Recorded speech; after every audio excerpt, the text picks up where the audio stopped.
রহমানির রহিম। সম্মানিত দেশবাসী, আমি cancer specialist doctor S M Sarwar. বিশেষ করে আপনাদেরকে বলবো যে আপনারা জানেন যে ক্যান্সার হলে আনসার নেই। সারা ওয়ার্ল্ডের ডাক্তারদের বক্তব্য ক্যান্সার হলে মৃত্যু হবে, এটাই স্বাভাবিক। কিন্তু আমি বলি ক্যান্সার হলে আনসার নেই, সেই কথার কোনো ভিত্তি নেই। আপনারা যদি ক্যান্সার গবেষক ডাক্তার এস এম সারোয়ার আপনারা ইউটিউব, ফেসবুক, গুগল, টিকটকে সার্চ করেন, 5,500-এর ঊর্ধ্বে ক্যান্সার রোগীর সাক্ষাৎকার পাবেন যারা সুন্দরভাবে সুস্থ হয়েছেন। বিশেষ করে আমাদের জাতীয় সাংবাদিক সংস্থার কেন্দ্রীয় দপ্তর সম্পাদক হেলাল সাহেব, যিনি 2টা টেলিভিশনের দায়িত্বে আছেন এবং 2টি পত্রিকার দায়িত্বে আছেন।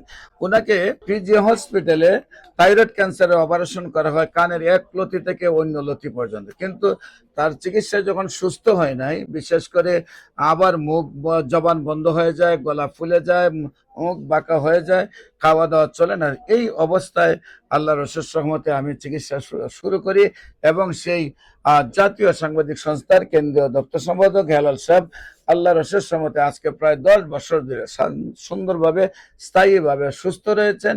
আপনাদেরকে যে কোনো ক্যান্সারের চিকিৎসা নেওয়ার জন্য ক্যান্সারের মনে করেন যে প্রতি মাসে কয়েক লক্ষ টাকার চিকিৎসা দরকার, সেই কথা কোনো প্রয়োজন নেই।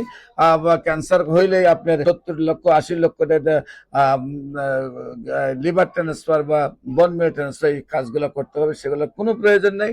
আল্লাহর অশেষ রহমতে গণস্বাস্থ্য হোমিও চিকিৎসায় সুন্দরভাবে সুস্থ হয়।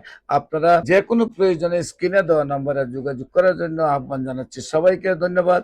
আসসালামু আলাইকুম ওয়া রাহমাতুল্লাহি ওয়া বারাকাতুহু।